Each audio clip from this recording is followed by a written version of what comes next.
Welcome everybody to this live streaming webinar through the magic of Zoom and Facebook and all this other technology that we're blessed to have.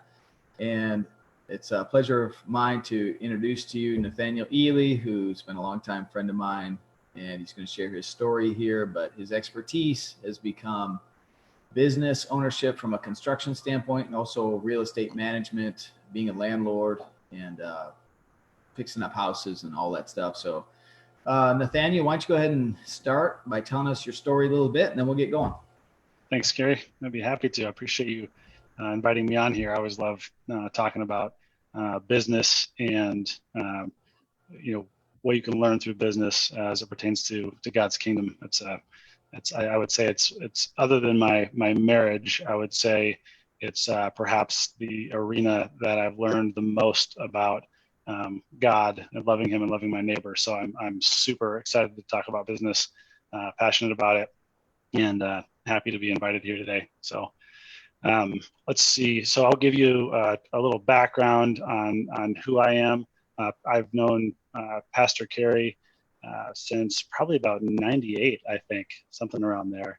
I was in high school and attended the youth group for, I think, almost 2 years, maybe a little bit longer. And let's see here. So I've known and love Pastor Carey, and I'm happy to help you today as I'm able when it comes to business and specifically construction, real estate, or just generally knowing how to approach business or start a business. So I'm going to tell you what I'm going to tell you, and then I will jump into a few things that I wanted to share today, and then make sure we leave some time for some Q&A on the end. So if that sounds good, we'll launch into it. Great. All right. So I'm going to tell you, why you might want to listen to what I have to say, just in general, kind of some credentials. I'm going to give you my background story and 3 lessons that were transformative for me in business that I learned along the way. Then I'm going to provide some shotgun answers to some questions that Pastor Carey sent my way. And then lastly, I'm going to leave time for individual questions. So first off, a little background. I love Jesus, and I do what I do to please Him and to enjoy Him. So that's the motivation behind everything I do. And my wife and I are experienced entrepreneurs in construction and real estate. I was raised by a contractor. My father is still a contractor, going on 45 plus years or I should say a carpenter. So the guy who actually does it in the field, going on 45 plus years. And I was raised in that arena. I got my first paycheck when I was 10, tearing off a roof, and I've been in construction my whole life. And then the last 12 years, I've invested in real estate. My wife and I own our own remodeling company, and that's been operating since 2007. And we have buy and hold real estate, so long-term rental property. We have multiple lots that we're working on developing. We have a remodeling company that has about 10 employees currently, also includes a roofing branch. And we have a multifamily apartment investing company that we launched just this last year. And we are in the process of launching a short-term rental business as well. So we have our hands in multiple things when it comes to real estate and construction. As I mentioned, I'm married, been married to my wife since, let's see here, 2009, so going on 11 years. We have 5 children, 7, 5, 3, 2, and 6 weeks. So lots. All their birthdays too? I could probably pull them all out. Yes. Yeah. So we absolutely love it. Have our hands full of blessings. So in our business, we are both a regional and national award-winning construction company. Our rental properties are all cash flowing, means they actually make money every month versus just paying down debt or principal. We have fixed and flipped many homes over the last decade as well, and every single one of our deals has been profitable and has returned profits to investors as promised every time. And so I shared those things with you because we have a background of doing what we say we're going to do, and that has helped us build businesses and bless people and have success. So that's a little bit of my background, and I'll tell you a little bit about my personal story, and then give you 3 key lessons. So I grew up in northern Michigan, right in Cedar, just outside of Traverse City there, and went to school in Traverse City. Grew up in the country on 40 acres, and then moved to town a little bit later. And again, was in Living Hope youth group for a couple of years. And I wanted to share, that growing up, we didn't have a lot of money, but we certainly learned to work hard. And I say we, my siblings and I'm the oldest of 4. So Dad always said that he would give us work. So he never said that he'd pay for college. He never said that he would buy us a car or even give us $5 to buy ice cream. But he said, if you want work, even if I don't have any, I will make some up. And he made good on that. So when it came time to pay for college, he didn't give us $1. In fact, I never remember my dad even giving me $5 ever, one single time growing up. But what he did is, okay, well, you want some money for something? Well, you can go chop wood, or you can come help me do some framing, etc. And he always paid us well, and so it taught us to appreciate working hard and to appreciate the fruits of that labor. Do you think you'll duplicate that parenting philosophy as far as money goes? Yes, actually, my oldest is already on payroll. Yeah, so she cleans our office. Okay. Yep. Absolutely. Good. So yeah, real work, not just we're actually making her work, and not only that, but she is supervised by one of the other employees, so she has standards and has to do it. Yep. So Excellent. We were certainly going to do that. So again, learned hard work from an early age and the value of it. And one of the things that I want to share with that is that God blesses obedience in hard work, and he blesses obedience in giving. And I'd say that's the first place to start if you want to be successful in business, is to pay attention to how God has ordered the world, and to obey his law and his word.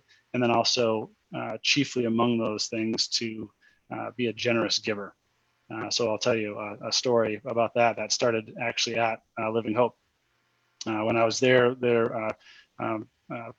Pastor Carey gave us a challenge on giving one year, and talked about missions and the needs there. And I felt that really directed by the Spirit to give 1/3 of my income to missions the next year. And at the time, that was $1,000 of the $3,000 I was making, working part-time outside of school.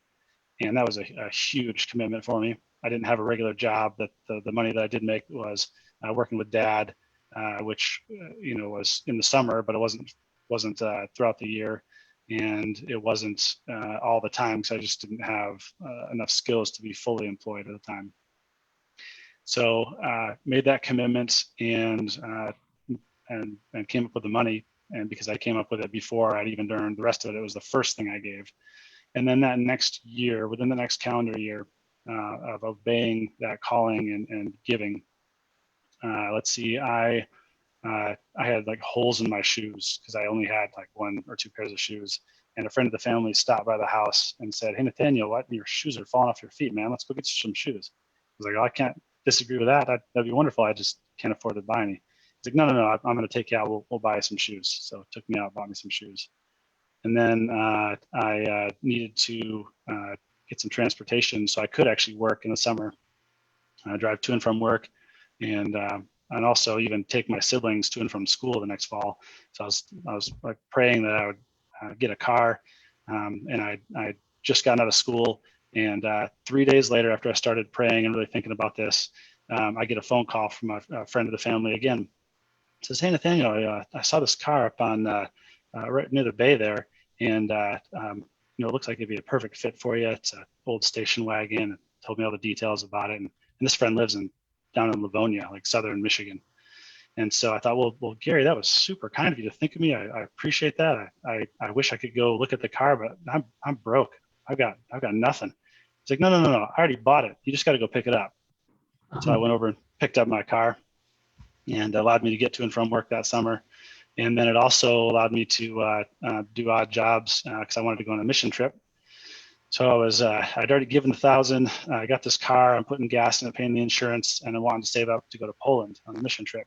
And was doing odd jobs for people around town, and was still coming up short. And at the last minute, I got this check for like $1,000 from another friend of the family who saw what I was doing and believed in it, and so I got to go on the mission trip. And then later I learned that I was going to the Christian high school, and at the time, it was pretty expensive, and my parents couldn't make the tuition that year, so they decided that of all the siblings, they were going to take me out of school my senior year, and I was going to go to public school because I couldn't afford it. And that school gave out one scholarship every year, and that year I just happened to get the scholarship. And it paid my tuition, and I found out later that I wouldn't have gone there otherwise later. So I'm just rattling these off. I'm probably missing 3 or 4 other things, but the point of this is that when you obey God and that you obey Him with your money specifically, that He blesses it, and He blesses it in concrete ways. He blesses it in ways that you would never experience otherwise, and He does it generously, and He does it all the time, and it's amazing. So if you ever want to start a business, remember that, be a giver, tithe, and not only tithe, but give above and beyond your tithe, give in ways that stretch you, and don't stop giving from whether you're broke or whether you're a millionaire. So that is a huge building block lesson. So that's one of them. As far as your early imprinting on the understanding of giving, mm-hmm. And so when you were young, $1,000 was a lot to you. And now that you're making more money, do you find it easier to give or harder to give, or is it the same? Is it all the same to you? It's all the same. Yeah. Yep. I think because the habit started early, the amounts change, and I would even say the percentages change, but it's the habit and the obedience is the same, and the fact that you can be stretched and blessed is the same. And what about the gratification you get from giving? Do you appreciate it more now that you're mature and you kind of have a bigger view of the world? When you were young, you were just like, hey, I'm going to take this step and see what happens. But now you can kind of see the bigger picture. How has the appreciation for the giving changed? Yeah, I would say, the first time that you experience that kind of generosity coming back from the Father is just astounding. It's one thing to read about His Word. It's another thing to experience it. So I'd say there's that, and then once that's there, I think the rest is just you're just like, oh yeah, I just expect this now, and in a good way, and not in like a vending machine sort of way, because that's not how it works. It's not presuming, but you just understand God's heart. No, and it's not I think there's a kind of a prosperity gospel that's pretty weak, pretty full of holes. I'm not talking about that. I'm talking about just obedience, generosity. Yeah, beautiful. Yeah. All right, keep going. What else? Sure. The second thing that I wanted to talk about, a huge lesson for me when it came to business and just my thinking about it, that was transformative, is that income is not tied to working hours. So I'll repeat that. What you earn is not tied to how much time you spend. So income is not tied to working hours.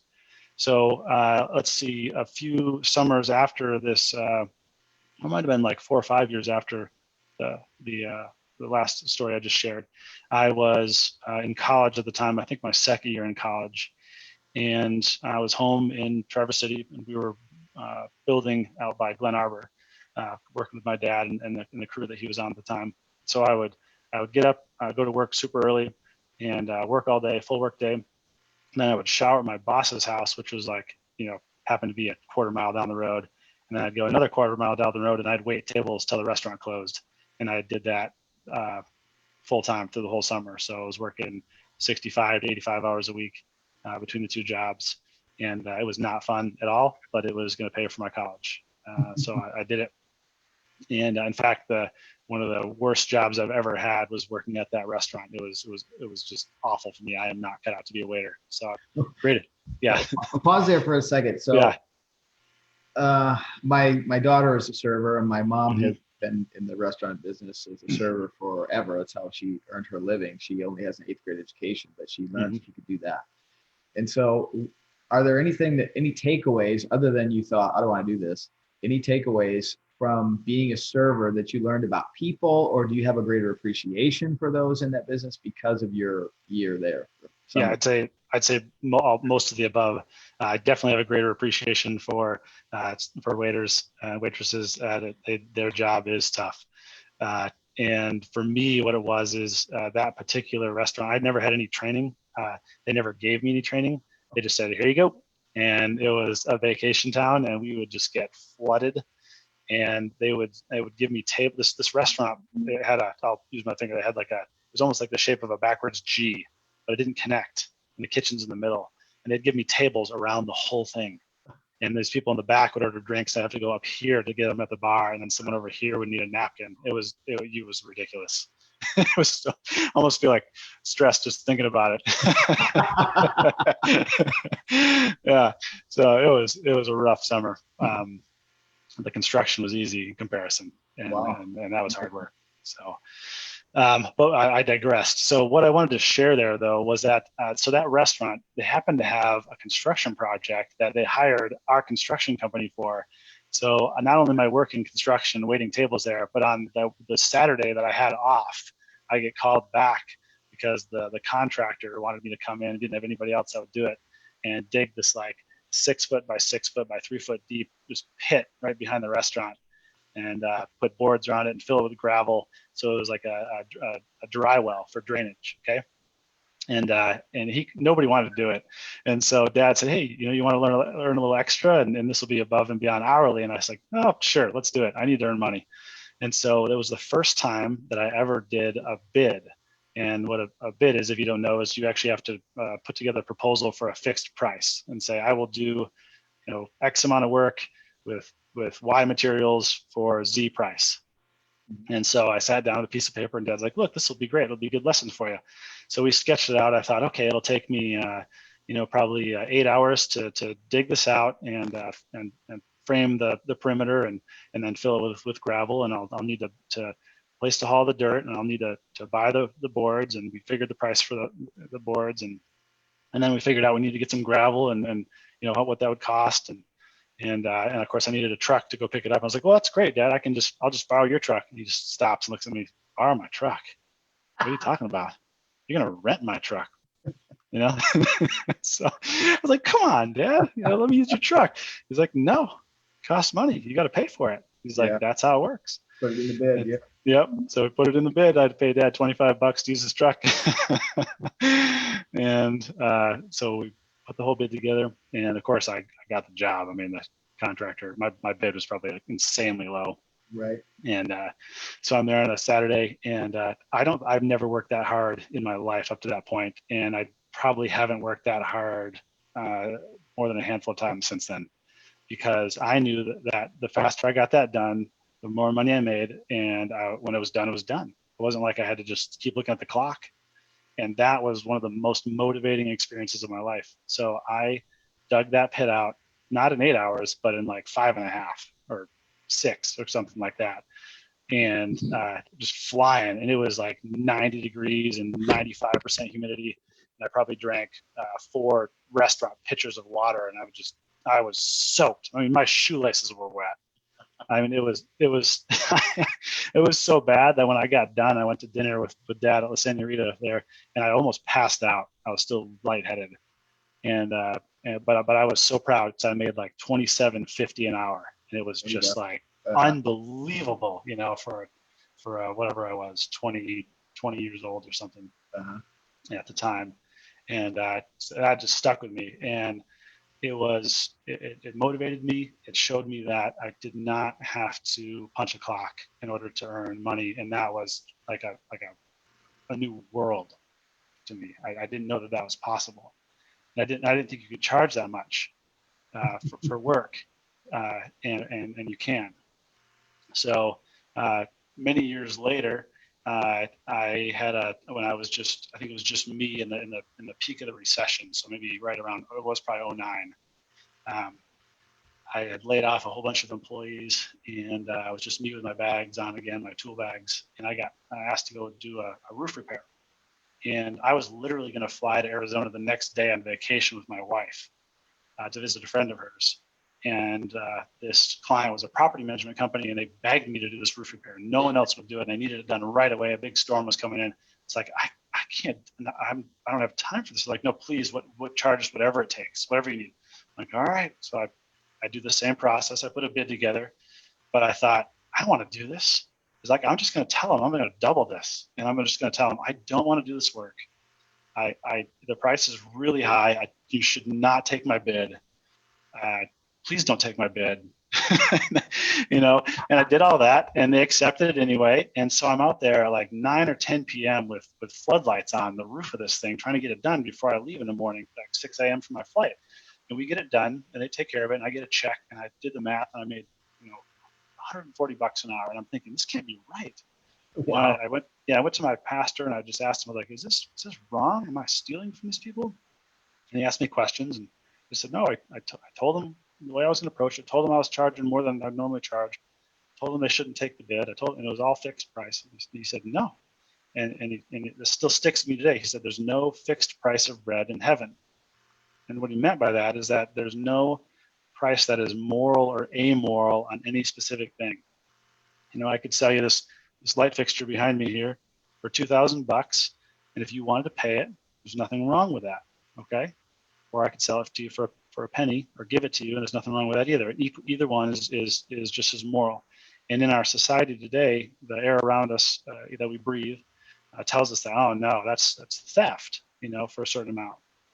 Well, the thing is, if there's somebody that needs something and wants it, and you can give it to them, and you can give it to them in a way or in a time frame or with materials or with an experience that no one else can, and they're willing to pay for it, any price goes, okay? And that was completely transformative for me as well. So it's along the same line, and I'll even throw in another one just for the heck of it, because this is what I do just for fun. Even I was driving up to Canada with my wife for a wedding many years ago as well, and I just researched. This was when like Redbox was hitting the market, okay? So the video rental consoles. Right. And there's this competitor, and so I researched them, and so I knew what these vending machines were worth, the actual machine itself, okay, before Redbox was everywhere. So I knew they were worth about $5,000 on the used market. Anyway, I'm going to this wedding, and I find out that there's one of these boxes for sale by this guy for $5,000, like 20 minutes from where I'm staying in Canada. And so I tell my wife, hey, babe, we're just going to go look at this thing, after the wedding, just for fun. She's like, all right, because she's used to this type of thing. I was going to say, she's probably yeah. But on the way up, I'm just thinking about it, and I'm like, man, I don't want to do this as a business, because I'll have to rent these, scuzzy movies. I don't want to rent, to college kids, and it's just not a business I'm interested in being in. But so I thought, we're not going to do it. But we decided that on the way up, and I'd already brought cash with me, okay, for this thing. So what I decided is that, all right, look, I'm going to go look at this thing, and I'm not going to pay them more than $2,500. They're selling for $5,000 everywhere in the open market. Like I said, that's the lowest price I'm seeing. So I'll offer half that. We're not going to buy it, and that'll be it. So I go talk to the guy, and I meet him. I look at the machine, everything. It's brand new. The guy, bought it. He had no business buying it. He didn't have the money to buy it. He didn't think through the business. Didn't make a plan, and then he lost his job or something. I can't remember. It was a terrible story, and so we're talking to him, and I say, hey, look, I'm not going to pay $5,000 for this machine. I'm not interested in starting it as a business either. I do have $2,500 cash right now that I'm willing to give this to you, and you should not pay me that for it. You should hold on to it and sell it to someone else. I literally told him that, and the guy was just like, oh man, and this and that. Can you give me more? And I was like, I could, but I'm not going to. I'm not interested in taking on that problem for any more than that. Like I said, you should probably find someone else to sell it to. Goes in, talks to his wife, comes back and says, yeah, I'll take the $2,500. So we import this box back from Canada. It takes us an extra day longer. And I get back and I sell it for $5,000 to another guy like 2 weeks later. Okay. wow. Again, did I steal from that guy? No, it was a free market exchange, right? Yeah. He told me he needed that money now. Did he get that money now? He did. What could he have waited and got more money from somebody else? Likely. Yeah, absolutely. In Canadian dollars. Yeah, that's right. And did I bless him? In fact, I would say yes. Yeah, he was happy to get it. He was happy to get it. Okay. So again, the next lesson is that income is not tied to working hours. There's no fixed price for anything. That won't make sense to you if you're just working a W-2 job right away. I wouldn't expect it to. I think there's kind of a graduation of understanding as you are exposed to these lessons in real life. And some of them might even feel like they rub you wrong. Even right now, they might feel like they're taking advantage of people or being dishonest. But when you're fully transparent, there's no dishonesty. When you literally give people the advice that you would appreciate hearing, and they make a decision otherwise, and you are able to profit or benefit from it because you're willing to drive it across the border. The guy could have driven the machine across the border and sold it himself. Okay. Right. And that's just one situation. So don't in your head think that there is a certain price that is considered fair or unfair. That's just a false concept. So that's the second thing. So number one, be generous. Okay. Be obedient to God with money. Number two, your income's not tied to working hours.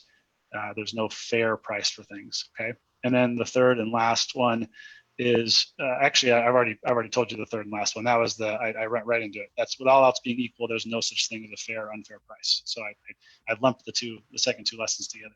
So, so that's the three main things I would say about when you're thinking about money and you're thinking about business. Start there. Start with God's word. Start with obeying Him with your tithe and being generous. Then learn that your income is not tied to your working hours, and then know that value is created outside of time spent. Its value is often in the eyes of the beholder. So, what value are you creating? Who do you want to create value for? Get in front of them and serve their needs, and you'll prosper. So those are the three things I wanted to share. I want to keep it brief. And then you had a bunch of questions for me here. So I can rattle down those unless you wanted to add anything else. Okay. Yep, go ahead. Let's see here. I'm going to drink first.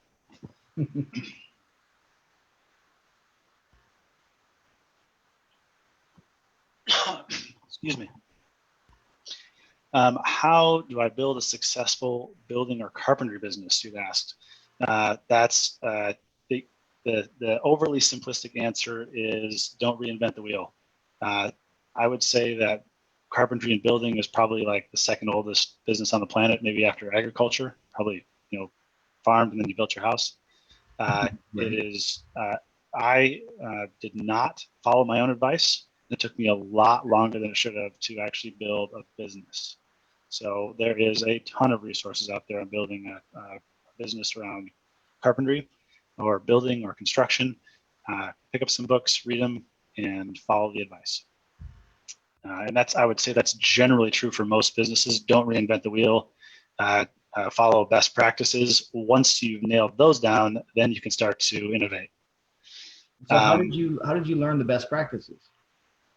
Reading and watching videos, finding people who are successful, asking them if I could meet with them, picking their brain. So all the above. Any authors that stick out to you that you would recommend? For construction, you might start with a book by Michael Gerber, who's the author of E-Myth Revisited. He also wrote the E-Myth Contractor. Oh, he did. So he's got one exactly for contractors. Okay. He actually was a contractor before he started the E-Myth series. No kidding. I did not know that. Mm-hmm. During this class, we've recommended the E-Myth a number of times, but I've never heard of the E-Myth Contractor, so that's a good nugget of information. So that's where you would start. E-Myth Contractor. Yeah, I would start there. That's a real basic primer. And then, there's contractors in every market in the world, pretty much. So wherever you're at, go find out who's doing what you want to do and how, and doing it how you want to do. That's And two key things. how forthcoming did you find them to be? Did you find them to be kind of pensive about sharing stuff with you because you might be their competition, or how did you find that? I have for some guys, and obviously they didn't turn into great resources for me, but a lot of people, they're super happy to share. And if people in your local market aren't, then try to reach out to people who are outside your market. I mean, today more than ever, we've got resources like Facebook groups, all kinds of regional and national associations. So if you're wanting to build a new construction, the NAHB, National Association of Home Builders, definitely reach out there. If you wanted to remodel, National Association of the Remodeling Industry, NARI. Those are two great places to start. So. Okay, and those are from the federal government, kind of maybe a part of the Small Business Administration or something. I don't think so. I think So NAHB may have ties, but I believe they may be even just they're industry organizations. So. Okay. Yeah, so I'd start there. Awesome. Yeah, and then as you get into it, as you actually start working, you'll meet people that'll really help you out, I would say. How did you transition from being the contractor or the carpenter to being the contractor? Walk me through that. Yeah, sure. Great question. I think a part of it was kind of going through that process, that I shared in terms of my thinking. So in college, I was still working probably 2 days a week. I actually had somebody who would pick me up from my apartment and take me to work because they found out I had construction background skills. And then I would do full time in the summers. And then when I graduated, it was one of the first times in my life that I didn't actually have a set plan, really know what I was going to do next. And that was a big construction boom at the time. And so someone heard that I had a background in it, and I got hired and I quickly became a foreman within less than 6 months. And then I got hired to be a project manager and start a construction company. I did that for 6 months. And then same company? No, completely different. Yeah, okay, completely different company. With each one of those steps, there's a different skill set associated with it. So walk me through, I'm a carpenter, I'm on the crew, to now I am the foreman of the crew. What skill sets need to take place, mindset changes need to take place for that? Yeah. So when you're a carpenter, you're performing the actual physical tasks on a job site, and you're focusing on your individual production. So the mindset change from there to foreman is that as a foreman, your production is now however many carpenters you have that you're supervising. Your production is now gauged by how much they're getting done every day, not just your individual production. So the mindset shift there is, how do I make my team of 3 to 5 carpenters, maximally efficient and productive versus individually. So it is a completely different job, big mindset shift. And I do definitely still remember that transition. So you need to be thinking of how to set things up for their success now each day. And then going from foreman to project manager is basically. Hold on, I'm not done with that yet. Oh, you're not done? Okay, go ahead. I'm an inquisitive guy. So okay. Are you now foreman of the same crew that you worked with before? Correct. In that situation, for me, it was, yeah. And I was with a number of other carpenters in a company that was growing, and as they hired people, and actually even at the existing people, I ended up becoming the foreman of the people that were already there as well. And then that didn't breed any resentment in the crew, or did you have to handle any of that? Oh, I definitely did. Yeah, there was one guy who'd been there for quite some time that had quite the temper, and had other issues, and so I had to deal with that. And he was also twice my age. And he'd been there a long time, and he got passed over for this. So, how did you walk through that? Calmly. Now there's no drama on construction sites. That's right. No, I still remember when this guy threw his hammer across the entire house because a guest subcontractor had taken a sip of his Gatorade on accident or something like that. So yeah, it would literally just, I'd have to go up to him after that type of thing would happen and just say, Paul, you can't behave this way. You need to leave the job site, cool off. And of course my boss would back me up.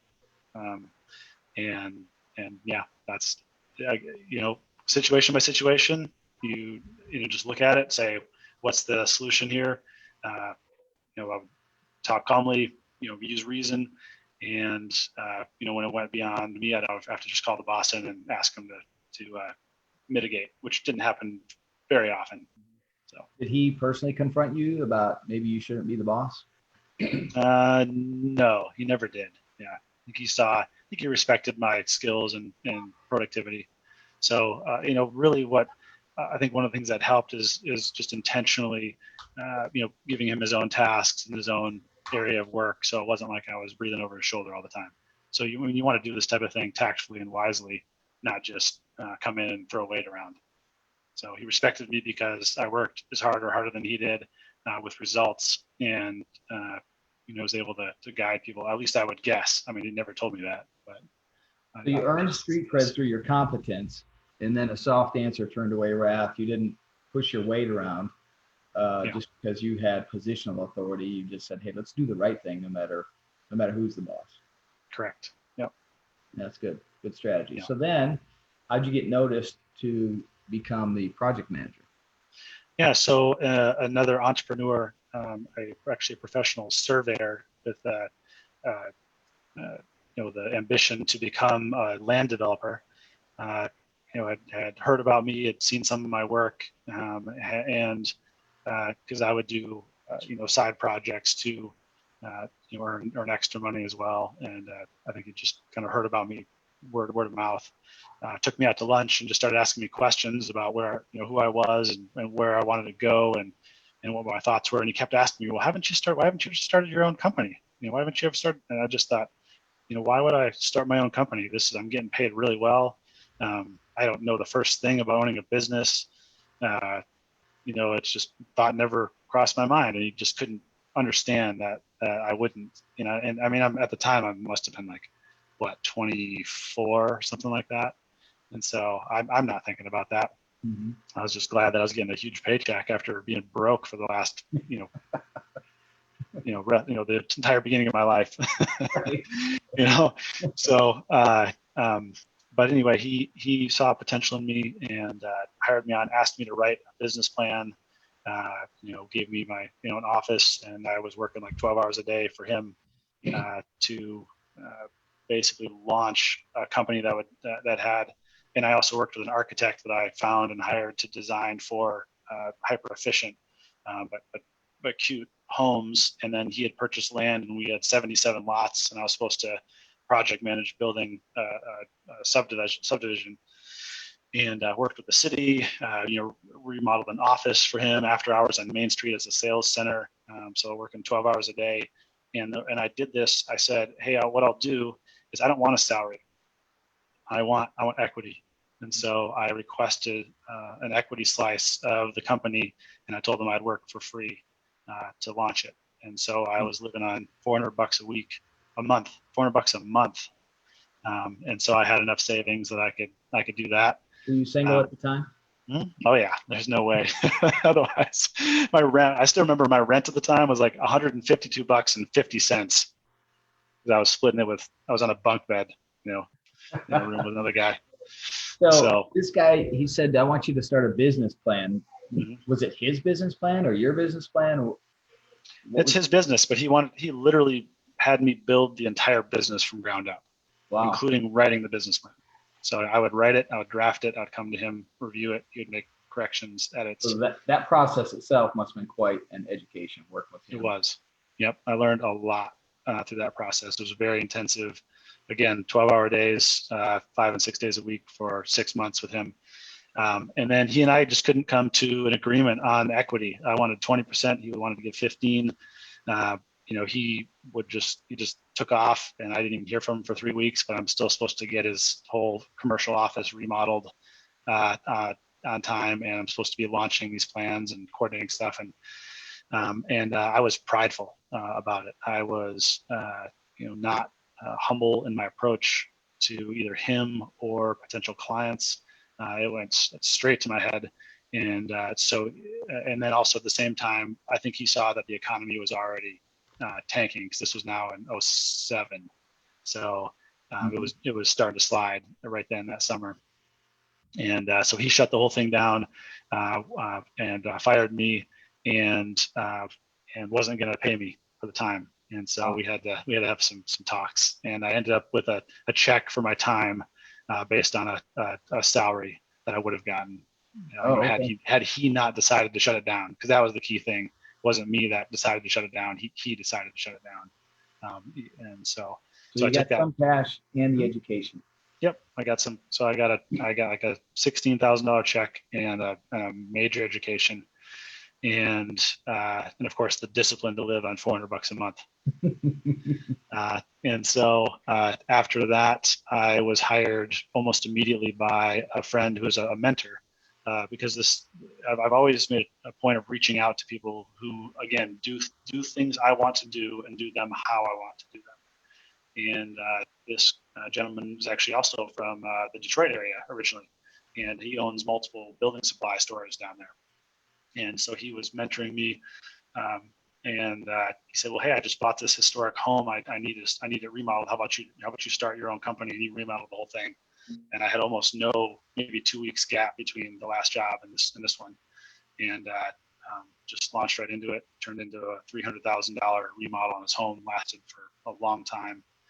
And within the next 6 months, I had a crew of 5 working for me. So when you formed this, was it an LLC? Was that the form that it took? It was not. It was just a sole proprietorship. So just Nethaniel Ealy. And at the time, it was never easier to start a business in Idaho. You did not even have to be insured. You could literally say contractor and go to work. Wow. It was incredible. So it was very easy. So did you think about liability insurance at all during that time or no? I did, and I got liability insurance pretty quick right away. In fact, the mentor helped me walk through that, and I had insurance for his project. I think I had insurance from day one. I did not have employees, so all the guys I had working for me, I would 1099 them as subcontractors, and that's a gray area. That is not very gray anymore. You really can't get away with that if you're directly supervising. And so we turned them all into employees eventually. Okay, so that was kind of your first foray into being your own entity as a construction worker company. Correct. Yeah, as a contractor versus a carpenter or project manager. Mm-hmm. So let's see here. Did you want to ask more questions about that, or the next one I see here was how do I build a successful real estate business? Well, yeah, let's unpack the construction part here for a second. Okay, great. So you get this first job, pays well, and you had 5 other guys working as well. So within 6 months, about 6 months later, I had 5 other, okay. five or 6 others. Yep. So let's just talk about the employee acquisition process. How do you find good ones, and how do you pay them? Yeah, I found them by just talking to everyone I knew, saying, "Hey, I'm now in construction for myself, and I'm looking for help." And where I live is a college town, so a young guy moved here with carpentry skills, and right away he was referred to me, and connected with him. Fantastic guy that I had the privilege of working with for about 3 years, and he was one of my leads, and so that was the right footing, just a total blessing from the Lord. And then I think that type of thing basically continued. I'd have someone either move to the area, or I'd hear of somebody, and we would go pick them up and put them to work. And how would you figure a pay scale? We would a lot of it was just kind of saying, okay, well, what are guys getting in the area for a commensurate level of work? So it wasn't, I don't think we had a real refined process. It would be more like, what's the average? And we would pay average. There was not a lot of thought put into it at the time. There was not a lot of planning or system. It was, at the time you could turn around and run into a project, no matter which direction you turned. It was never easier to get work. And so we benefited from that, covered a lot of sins. So when, what kind of training, let's say they didn't come with, I guess here's what I'm getting at. Sometimes you get someone maybe that has experience, but they don't do it your way. Mm-hmm. Or you have someone with no experience and they require some hand-holding during the time. Walk me through each of that process. How do you manage those situations? So you want to ask at the time or now? Because those are very different answers. Whatever the best practice is now. Best practice. Okay. That would not be what I did at the beginning. What I'm doing now. So basically the way we hire now is 180 degrees from how I hired to begin with. We learned by trial and error and emphasis on the error. So at this point, our company has a 6-part interview process. And it's extremely defined. And a lot of the interviewing from now on, I'm not even a part of because I am not a great interviewer. I'm a salesperson. So for me, I'm like, oh, this would be a great place to work. You could work here. We can be successful together. Come work for us. And that's not how you interview potential employees. You need to be skeptical. You need to ask probing questions. And so we have a process for that. And we hire first and foremost, after we figure out if they're basically functional for the position, we're looking for a cultural match before we look at anything else. So it's incredibly important to understand what your core values are.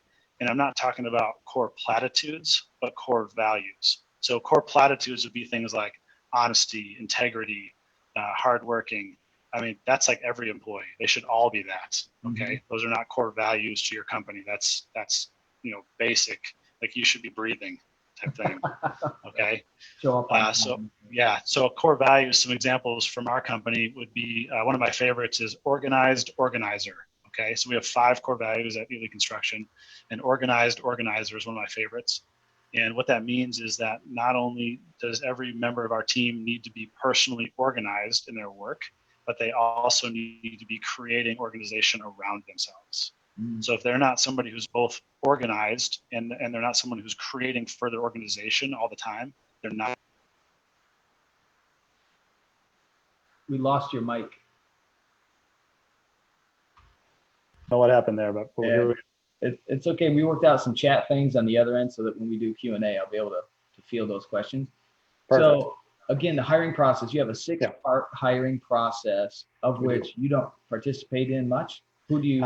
I don't. I've actually just recently delegated that to my team. So our operations manager, our office manager, and our marketing guru / my personal assistant are the 3 people who now take on that process. And they know your culture well enough to know who's going to work here and who's not. Absolutely. Yep. They all embody our culture. So so what I was getting at when the mic cut out is that you actually should use your core values to hire from. So and are these written down? Does everybody know them? Yes. Mm-hmm. They're written down. Yeah, we share them across our organization, and they're very clear. So organized organizer. Can you run through a few more? Yeah. So another one is that we're a performance-oriented company, and so what that means is that we want results. We don't want a clock punched. We're all about actually getting things done, actually achieving objectives versus putting in time. And so if people come here, we expect them to work as hard as they can while they're at work, and then also to rest and relax with time off, both.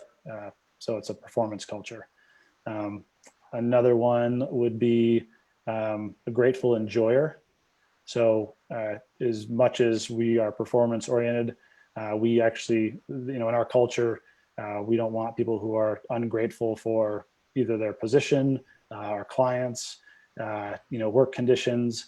We're grateful we get to show. We love Mondays. Okay, that's an easy way to say it. We love Mondays, and we enjoy what we do, and we enjoy the results. So that is again, that's not the case for every job and every company, but it is for ours. How long from start to finish is the 6-part process? It usually takes probably 3 weeks, I would say. Yeah. Okay. Yeah. Awesome. Yep. So that's a refined process, and like you said, through trial and error, and you noticed that probably having the wrong person on the bus is more of a drag than a help. It is incredible how much of a drag it is, and so I came from the approach of, okay, if they have a pulse and they want to work here and they'll accept what we can pay, I'll hire them. And then for many years, I would hire people. It was always somebody on the team or more than one person on the team who had all kinds of personal problems. And it was kind of like, okay, we'll hire them and we'll help them. Okay. What I learned is that by helping these guys, I was hating my clients, and that had to stop. Because they were bringing just bad. All kinds of drama. Yeah, I think one of the culminations was when one of the guys I brought on to help out, like temp work, ended up stealing some prescription drugs from a client out of their house. No. Oh, it was awful. It made me sick. Yep. And so, yeah, we ended that. Yeah, and in a small town like Moscow, word gets around, right? So you want to guard your reputation. Mm-hmm. Yep. So now we are like the exact opposite. So literally the last 2 carpenters we hired, we interviewed about 60 carpenters to hire the 2 that we hired. Wow. Yeah. But that kind of due diligence is worth it to you. It absolutely is. That's why we have an incredible team right now. Yeah. So you're happy to work with everybody on your team. I love my team. Yeah. That says a lot. Yeah. That's awesome. Yep. So that's the hiring process. Now walk me through. So I'm starting fresh here. I've got carpentry skills, decent reputation in town, but how do I move from being a carpenter on a team to say, I want to launch on my own and I'm not going to lose my shirt in the bidding process? How do I learn the bidding process? Mm-hmm.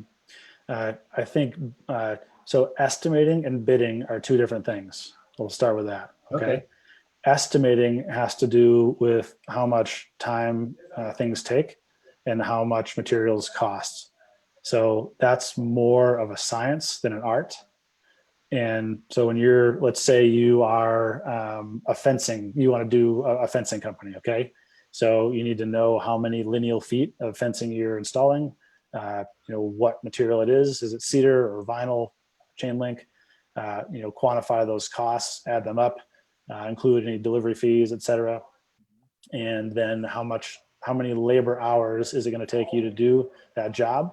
And then inside your labor hours, are they fully burdened? Meaning, are you including your payroll taxes, the time to do the actual bid, your marketing time that went in for that specific job? It should be what's called fully burdened, meaning whatever you're charging per hour should cover all that other stuff as well. So that's estimating. And then bidding would be things like, okay, this is a very difficult client, or this client is going to be upset if the fastener is more than a 16th inch off from a snapped line across the fence or something like that. You actually need to figure that stuff out, and that is an art and comes with experience. And that's where you would change your multiplier on the estimate, or adjust it as necessary. So yeah. So are there certain formulas that you use? Let's say, minus materials are X, mm-hmm. and then you have time. Mm-hmm. There are certain multiplier that you say, my time is this. When I have 3 guys on the crew, plus all the employment insurance and all the stuff that I need for that, is there a certain figure that you just multiply that by that's industry standard? There's not. I would not say so. It varies from industry to industry quite a bit. So you would want to know your specific specialty, and then find the multiplier there. And you will find it if you read trade materials. So if you start reading trade materials, you'll get a really good idea what the ranges are, and then you can start from there. But even before that, if you're making that transition from laborer to owner, you really need to get your estimating down, and that is simply math, and making sure you're not missing anything. Okay. And so that's start there. In the trade material in Gerber's book or in the association materials. You'll find a bunch of resources. I would go, another resource you might check is a Journal of Light Construction, JLC. There's a ton of information there. They've got a great online presence, and then a magazine as well. Awesome. Yeah. And then how is marketing an issue, or is it word of mouth? How do you go about marketing? Yeah. So typically, especially in a smaller town, like Traverse City, your best bet is word of mouth, direct referrals. That is a great way to start. And then you should try to market as soon as you possibly can after that, I would say. I made the mistake of not marketing for many, many years. And we really only had a website as of like 5 years ago, maybe. And that was very foolish. We missed a lot of opportunity. Okay, so if I'm launching that, I'm getting some marketing material, my brand, my logo, my website stuff. But only after you're making money. After you're making money. After, absolutely. Yeah, make sure that you're actually out there working. If you can't get some basic word of mouth stuff, I wouldn't be putting money into marketing until I actually had some money that I earned to put into marketing. That's me, at least. Sure. Yeah. And then is there a difference between sales and marketing? Are you the face of the company that's selling the bid? There's definitely a difference between sales and marketing. I am no longer that person. I was for up until about a year ago. We are, at this point, actually have a full-time marketer on staff, does all of our marketing. And that has been a huge deal. And that's one of the reasons why we're not really freaking out because of this latest, what's going to turn into recession, I would say, because we have robust marketing. And sales, so marketing is actually, spreading the word essentially, of your services, and sales is actually, going to a client and actually getting a check. Sure. And so you're not that person anymore. I'm not, very rarely. And so we have our ops manager does the majority of our sales at this point. What kind of personality do you need for that? I actually don't think you need a certain like textbook personality. My approach versus my ops manager in terms of our natural personality is quite different, and they're both highly effective. I think that the actual sales process, we approach it from a consultative way. So when we're meeting with people, we're literally asking a ton of questions, listening, and trying to repeat back to them what their actual goals are. And that can be trained. Okay, nice. Yeah. All right, so let's transition now to being a landlord. How did you get started in that, and what makes a good landlord, and can you make money at it? Sure. Back in, 2008, I'd been out of school for a few years. I had my fledgling construction company going. I was not married, and my brothers were going to college out here. And I thought, I'm earning a little bit of money. I've got enough money. I can actually, maybe have a down payment on a home, or I could put it into stocks. I'd like to start investing in something. I don't really understand stocks. I'm not really interested in understanding them that much, in fact. But I've heard that a lot of people have done well with real estate. And I really, as my thinking went, was I really would like to someday, when I'm married and I have kids, have the freedom to not have to go to work until after they're in school, and have the freedom to be at home if I want to be when they come home from school. That was for me, my motivator, my goal. Everyone would have to think about their own, but that really was like, that's a compelling vision for me. And I think real estate can help me eventually step away from the day-to-day W-2, wage activity. And so I started looking, and that was 2008, which would have been the absolute peak of the market where I'm at. So I paid the highest price possible. In fact, I think I bid up the house that I bought first as a rental, paid extra for it to get it, and then proceeded over the next couple of years to put an additional $50,000 in improvements, adding multiple bedrooms and totally improving the place, and eventually turned it into a 5-bedroom rental. And it allowed me to live there, and I paid like $200 to live there. My brothers lived with me, and we rented to a couple other guys. And so I bought the property for too much. I put too much in improvements, and it didn't cash flow. I bought it. And now that we still own that same property, and it's fully rented, and it clears us profit $1,000 a month. So my point with that is that you can make real estate's very forgiving, is my point. You can make some fairly major mistakes in the initial approach. And as long as there are some solid fundamentals, meaning the property is repaired or repairable, and you have the cash to do it, and you can rent it for more than your expenses eventually, either up front ideally, or eventually in that case, Right. you're going to be okay. The mistake would come, what if I didn't have the money to actually improve the property? Mhm. Then it would be a mistake. So you want to have some extra capital if you're going to get into a situation like that. And you want to do your math on when you buy it. Sure. And you had mentors in this business as well. How did you learn the real estate industry?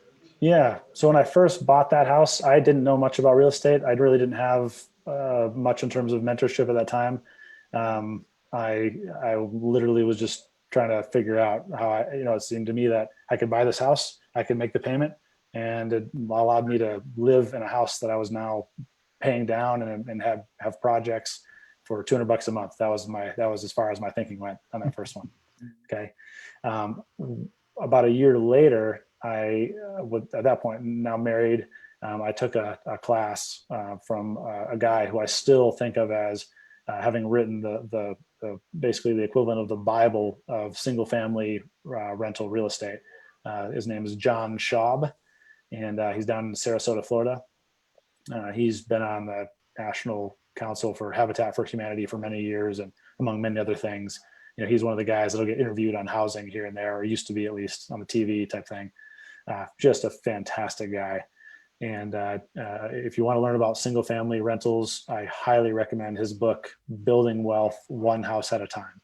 So John Schaub, Building Wealth One House at a Time. That is the place to start. So after I read that, that really opened my mind to what I should be thinking about, how I should approach it.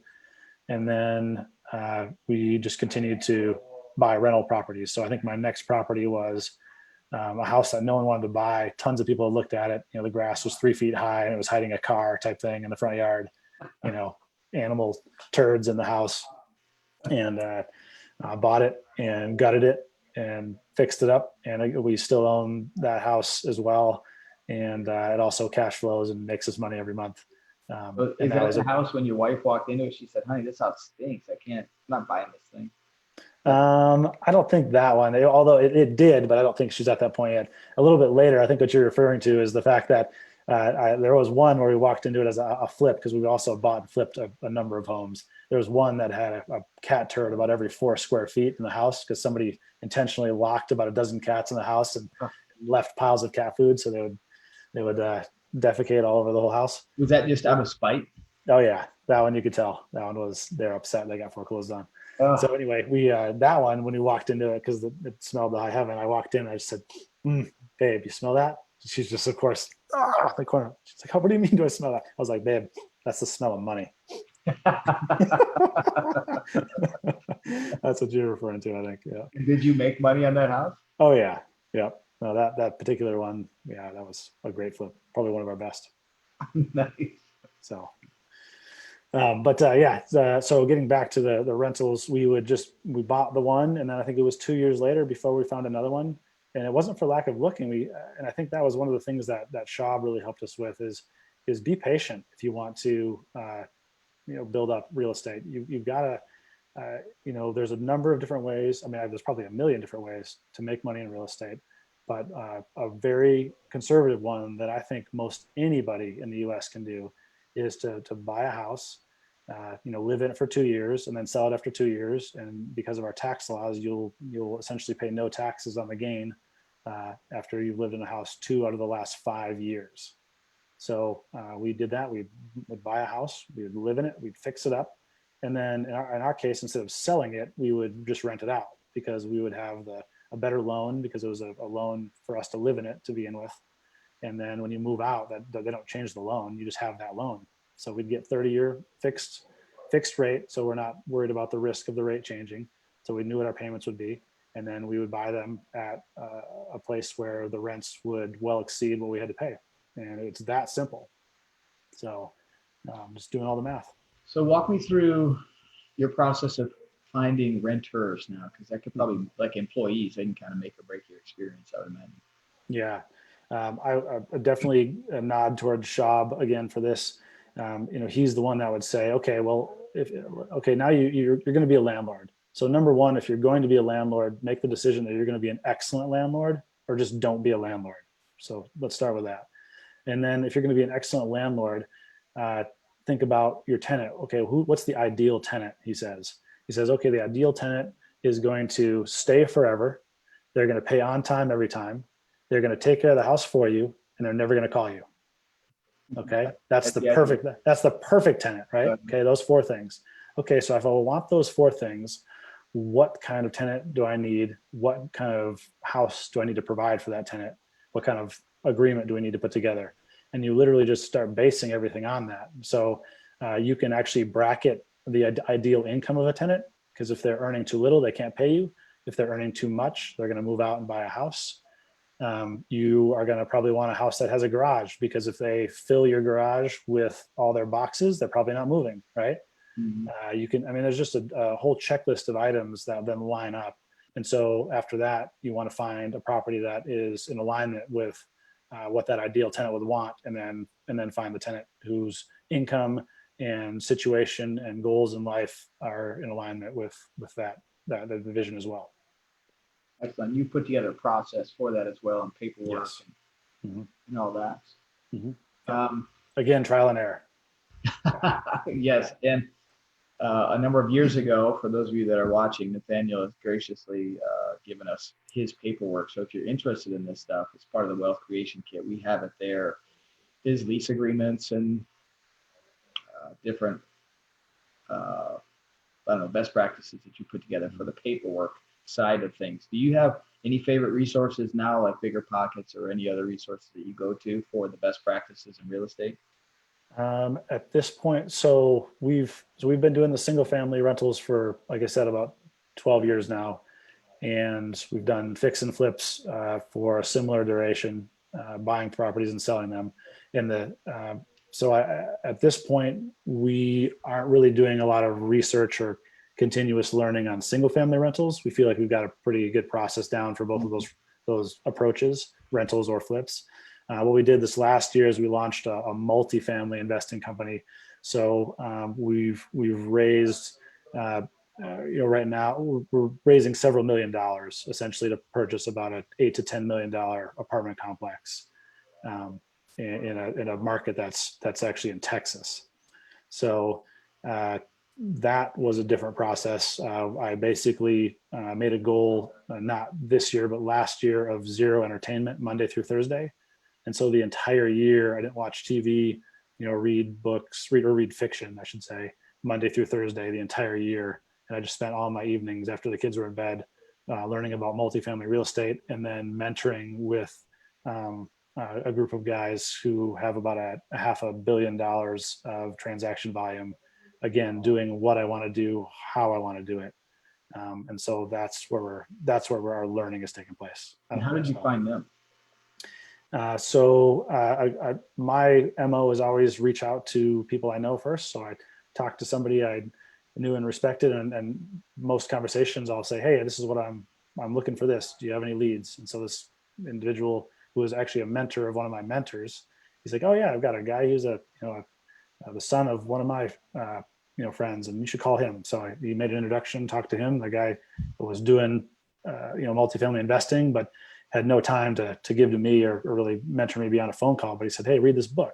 So I ordered the book, I read the book, and then there was this one sentence that mentioned this outfit.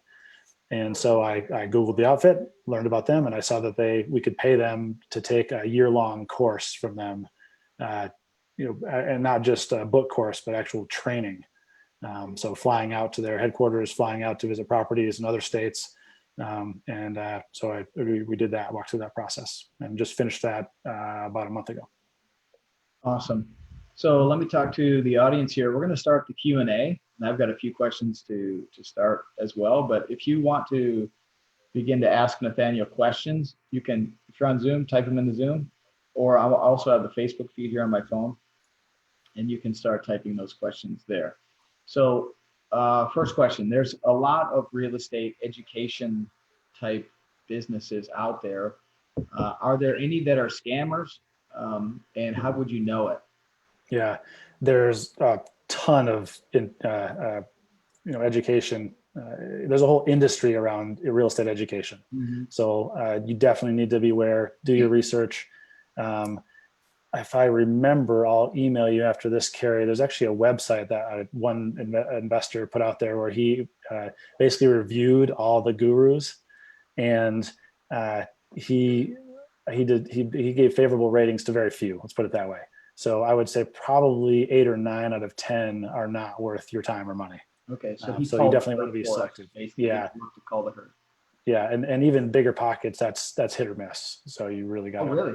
Yeah, they're the actual hosts are pretty solid, so that's great. But a lot of the feeds or the just the comments from other investors, definitely hit or miss. Okay, so you kind of have to know a little bit about how to discern yes the bad when you go on there as well. A lot of it, I mean, if you're starting out, people overcomplicate it. Everybody thinks it's somehow tougher than it is. It really comes down, surprisingly, it comes down to a lot of basics. Can you, I mean, again, there's different ways to make money, but the basic one is wait to buy on sale. So don't pay retail when you buy a rental property. You've got to somehow figure out how to buy a property that's below market value because you've immediately hedged your risk. And how would you know? Just by watching the market? Yep. You should literally, before you buy, you should be in a market, I would say. Most likely you should be just working in your own market to begin with. And you should know it to the point where when you're walking up and down streets, you can point at a house and say, that house is probably worth X and be within probably 5 or 10% of the value. So you're going through the real estate websites or newspapers and you're kind of creating comps in your mind as you go. Correct. You should have great familiarity before you step into it. Yep. Okay, I got another question here. You mentioned the upcoming recession. How do you feel that's going to go forward, and how are you prepared for that? Yeah, so I've told my team about a year ago that within 2 to 5 years, I think we're going to have another major recession. And so how do we prepare for that as a company? And one of the main things we did is stored cash reserves. So we have about 20% of our gross annual sales just in cash in the bank. And that gives us incredible stability. That's a lot more than most any construction company would retain. And we've done it on purpose. We also have no debt as a company, or even personally, the only debt we have is debt that actually makes us money every month. So I would say starting there, no unproductive debt and cash reserves. And then the actual recession, nobody knows exactly how it's going to turn out. I would be willing to bet that we're going to be seeing effects from this for several years. And what those effects are, though, for different industries is going to be very different. I actually think in construction, we're going to bounce back fairly quickly. We're remodel specific. We only do remodel. I think we have work booked basically, or at least under discussion through the end of the year. And so for us, it's just a supply chain issue. Can we get our specialty supplies or not? And we're in a state that is allowing us to continue to work.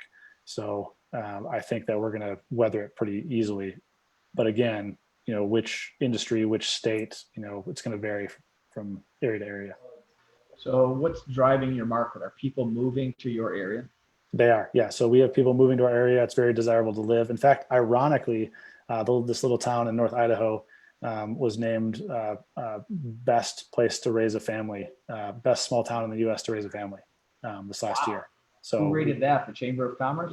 We've got all. It's you can find it on like multiple internet polls. I don't know who puts these together or why. It was a surprise to us here in this town too. Everyone's like, huh? So yeah. I know when I visited, it was quite enjoyable. Yeah. For sure. So we're getting a lot of people moving here. We have 2 universities within 8 miles of each other. So there's something like 30,000 students in the area, and real small town vibe, close to mountains and outdoor activities. Pretty affordable to live here. So we're seeing people want to live here, and it's really hard to find housing here. So there's a lot of pressure. Okay. Well, what went into your choice of being remodel specific? Again, trial and error. So we built a couple custom homes, and we just did like large, nice ones. And the there's a lot of other guys in our market that are willing to do that. Two, there's not a lot of clients who want to pay for what I would consider a truly custom home. They're really, even, the nicer ones we built were really large, lots of sheetrock, but not a lot of money in the details, at least in one of them, the other one maybe. And so we found that the right clients for custom construction were few and far between in terms of their actual budget. As a company, we did not like dealing with the banks. On our most recent custom a couple of years ago, the bank made an error, didn't get their appraisal in time, and it bumped our start date 2 months. And that just was horrendous. It cost us so much money. So we had to get new subs for different tasks, which raised the price. We had to backfill 2 months of work that we thought we had. So we just don't like having it out of our control like that. Mm-hmm. And we're in a market where the subcontractors are highly inefficient. So we have to perform most of the work ourselves. And typically on new construction, you actually make your money because you can have subs do the majority of the work and manage it. And you can do multiple houses at the same time. And that's how you make money at it. Here, we could do like 1, maybe 2 a year because we'd have to do so much of the work. Whereas in remodel, we could find clients who wanted to spend a lot of money on their projects relative to the space, to the square footage. And so we have a very specific client we work for. We work for people who want to live in their home for 10 years or more, and they want to remodel for enjoyment versus resale. So they have the budget to customize a room at a time, not a whole house at a time. Correct. Or actually, we've done whole house at a time as well. So very large remodels. Oh, yeah. I guess so. Just not from start to finish. And then the financing is more streamlined in a process like that. Let's see here. I'm trying to think. In a remodel basis, we may have only had ever 2 clients who had a bank loan. They're paying cash almost every time. And that's one of the saving graces for us right now. When the finance industry is all messed up as well, most of our clients are in a cash position. So these are things to think about if you wanted to start your business. Construction is a fairly fragile ecosystem. So within that ecosystem, how can you be more robust or anti-fragile? You should think through that probably, and think through, when I approach any business proposition, whether it's construction or outside, I'm asking myself, what are the risks? I hate risk. I want to avoid it. I want to mitigate it and or transfer it somehow. So I'll be thinking through that. And you found the remodel niche helps mitigate some of that risk because your clients are more stable. It does. Yep. And it's also more, I would say that was more of a benefit that we stumbled upon. It wasn't necessarily primarily intentional. It was more that we as a company are more geared towards working directly with clients in their homes, personally, face to face. And the custom homes were more of a transactional basis. Mm-hmm. And what we found, and we just didn't like the lack of control. We didn't like the profitability. And so we came over because there's just more profitability and more of a fit for us in remodel. But it also, is much more stable for us. You find that in your market, there's the contractors want to do new homes as opposed to remodel. Yeah, almost everybody does. So the new home, everyone thinks that, bigger, better is better. They think, and I thought this too. I thought, oh man, it'd be great to build these, big, sexy custom homes. Wouldn't that be awesome? And then after I did it, I was like, oh man, this is terrible, at least for us. So, yeah. Awesome. Talk to me about the tenant relationship again. Do you still, you had your model tenant, they're going to stay for a long time. They're going to pay the rent all the time on time, and they're going to take care of your house. Do you still incentivize them through your lease agreement to take care of your house? Yeah, we would like to. We've had to move away from that a little bit because we have properties in Washington and Idaho. Washington does not allow us to do that, essentially. Really? No, the way that the leases are set up, it's very onerous for landlords. So we've had to move away from that. In Idaho, we still like to see that. But again, it depends on the property. It's harder to set that up on a duplex, which is why we're actually selling one of our last duplex right now. But on single family homes, we certainly aim for that. Would you recommend, let's say if you were just getting started, buying a duplex, living on one side, renting out the other? Is that a good model? That can be a great model. Absolutely. Typically, it's going to be easier to find something that works when you buy a duplex versus a single family home. The trick there is that there's almost always more management. There almost always is more management with the duplex or multiplex than with a single family.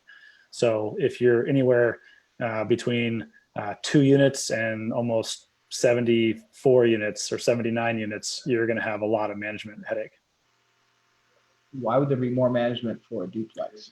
Because when you have people side by side or over top of each other, they got to live cheek to jowl, and there literally are just more complaints, more interpersonal issues, and people rubbing each other the wrong way than there would be with a single family home. So as a landlord, that translates to phone calls. Okay, and repairs. So if you're not living on the other side and you're renting out the duplex both sides, then if there's neighbor issues, are you the arbiter of those disputes? You can be. Yeah. We have been. Yeah. Okay. So, and I wouldn't even say neighbor. Well, yeah, neighbor between your tenants, not necessarily the adjoining properties. But right. So, and again, there's loads of people out there that have made this work. Okay. So I don't want to disparage the duplex, triplex, fourplex model. But for my goal was time freedom. Okay. So when I'm buying real estate, that's why I don't have an Airbnb right now. Could I make double or triple the amount of money on an Airbnb, than a long-term rental? Absolutely. Am I looking for a second job of that nature?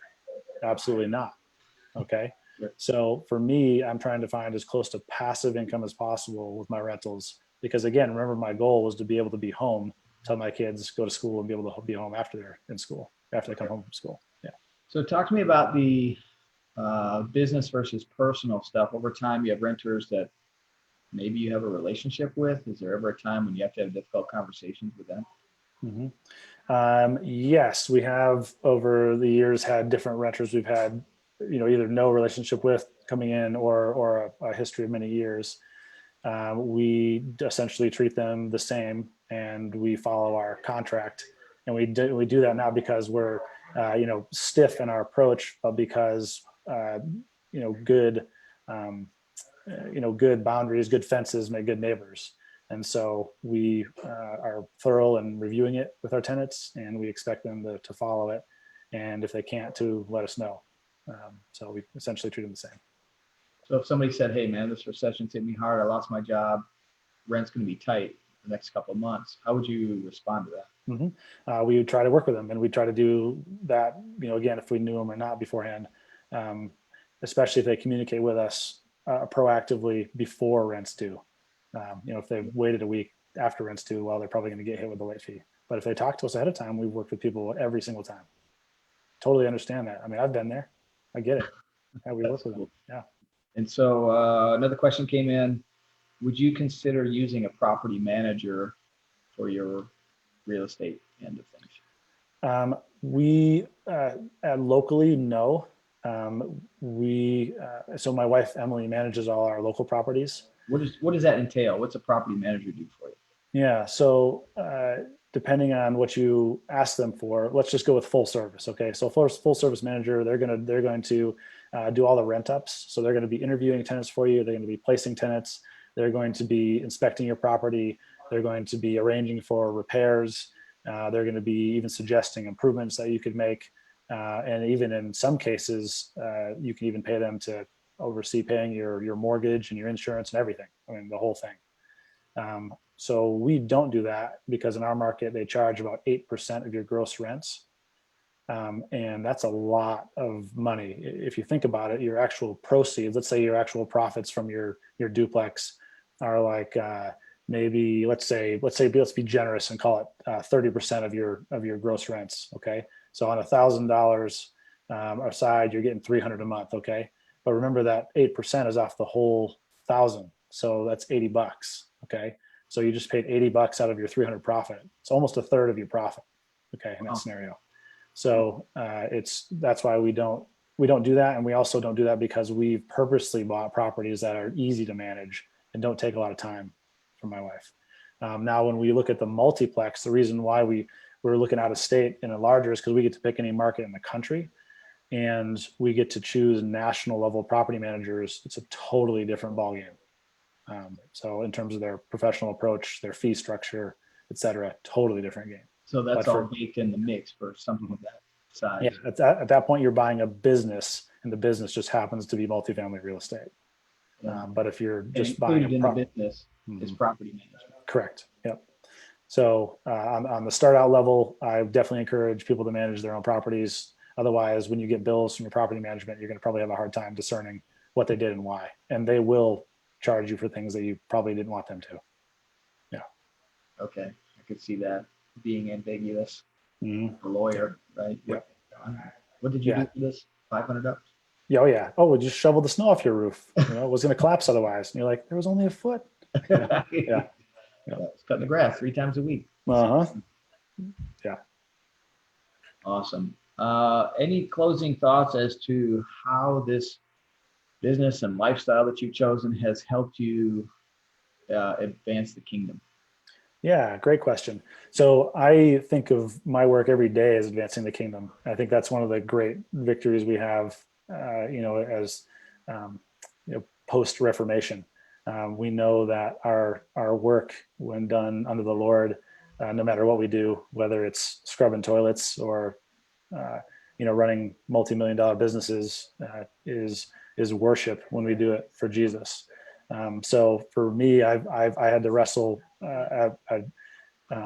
early on, should I pursue ministry or business? And I landed firmly on the business side. I feel like this is where my calling is, and so I treat what I do with that level of seriousness. I know that I'll be judged and rewarded in heaven for how I conduct my business, and so that's how I approach it, and that really is pretty motivating.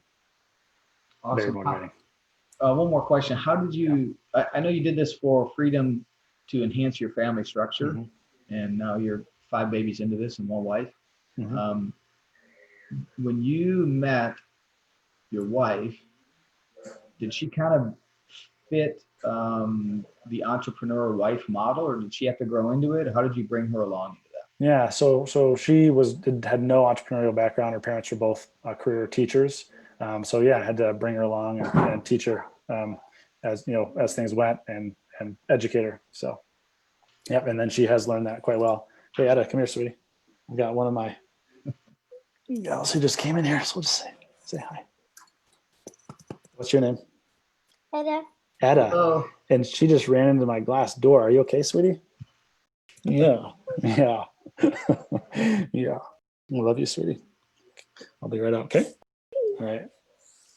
So there's one of them. And my office is 30 feet out the back door. Nice. Yeah. So with, bringing the family along in this, did it help that you were risk averse? Because some entrepreneurs, are out there and they want to take risks, and the wife's like, I don't know if we should do this. Did that help the process, or how did you bring her along into it? A lot of open discussions. So we still, every year, I basically will write out where we're at financially and where the moving pieces are. What this deal is doing, who's involved, this and that. So that way she understands, because she still, sometimes can struggle with a level of risk that she perceives in a various deal. And so I'll just take the time to walk through and explain it.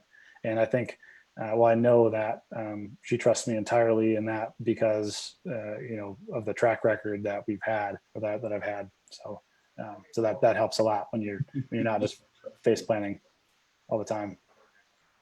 Yeah. Okay. Another question. Any thoughts on purchasing vacant property to build? So vacant land, property, to build. Obviously, it can be done, and people have made a lot of profits on it. That's going to be on the higher risk range because not only do you have to design it well for a certain client, but you have you have to figure out how to rent it up and get the right tenants in there. And there's going to be a lot of time elapsed between when you purchase and when you actually can rent it up. So it's on the more risky side. I would probably not want that to be my first project. Let's put it that way. Would that be what's called a spec home that we're talking about? You have a spec home, or you're building to rent. Okay. So a little bit on the higher end of things. Traverse City is probably a very similar market A lot of people moving here. Yeah. So, and housing is an issue. Housing is a big issue. Housing is an issue here, but it's still on the spec side of things. I would not approach that. I think it'd be more risky. Yeah. Okay, another question. Do you have any issues calculating your tithe when you have multiple businesses and investments? So the way I can just tell you how we've chosen to do it, if that's how you'd like to do it. So the way that we do it is we have we've drawn an imaginary line between basically on our personal bank account. So whenever money comes into our personal account is when we tithe on it. So I have a salary in my business, and we can also take distributions. So when either one of those happens and that money lands in our personal account, we tithe on it. And so that makes it really clean. And then what I've done for our rental income, because we just keep that in its own rental account, is I just periodically look at what our actual increase is, our actual profits. And so I just send a rounded up average every month of what those profits are. And then I just every year or so adjust if they change. So if we add another property, I'm going to adjust those. But otherwise, it's the line of when money hits our personal account. How do you determine salary and distributions for yourself? Mm-hmm.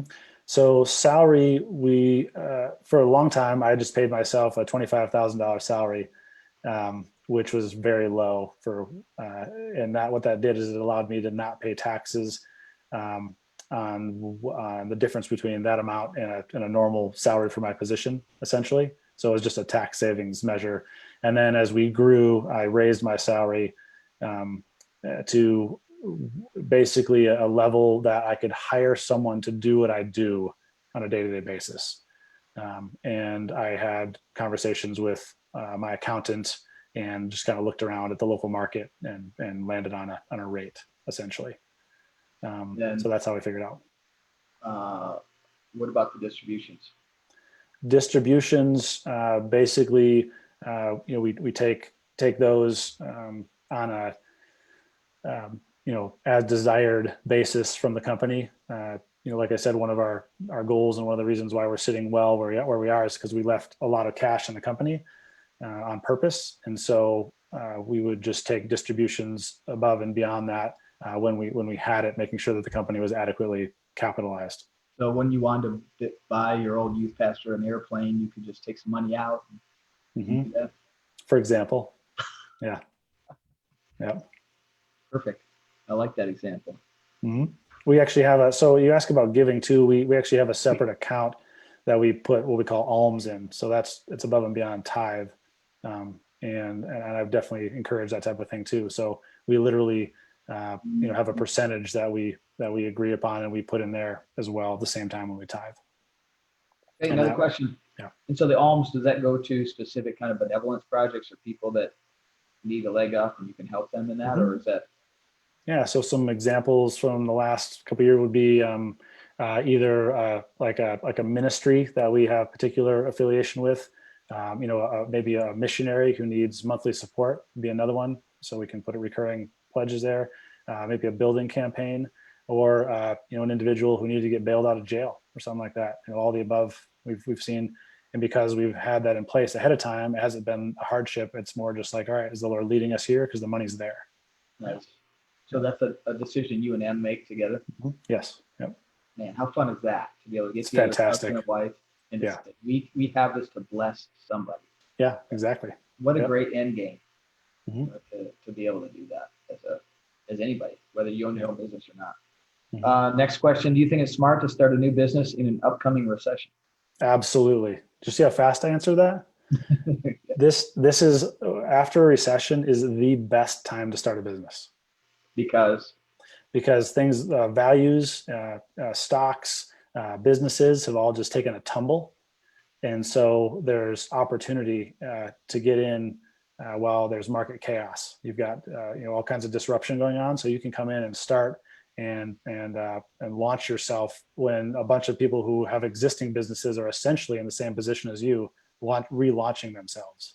Oh, so it kind of leveled the playing field for everybody. Yep, exactly. Just took a lot of air out of the balloon. So it's now you're going to participate in the rising tide that floats all boats. because the tide just dropped out from all the other boats. And they just hit the bottom. And now Okay. you just get to gently float up. Interesting. Yep. I like that. Good answer. I'll wait a second here. I don't see any other questions coming in, but hey, I appreciate your time, Nethaniel. Proud of you and what you're doing, and we're praying for you and just pray God's blessing and favor upon you and what you're doing, and that you will continue to use the gifts that God has given you to bring Him glory.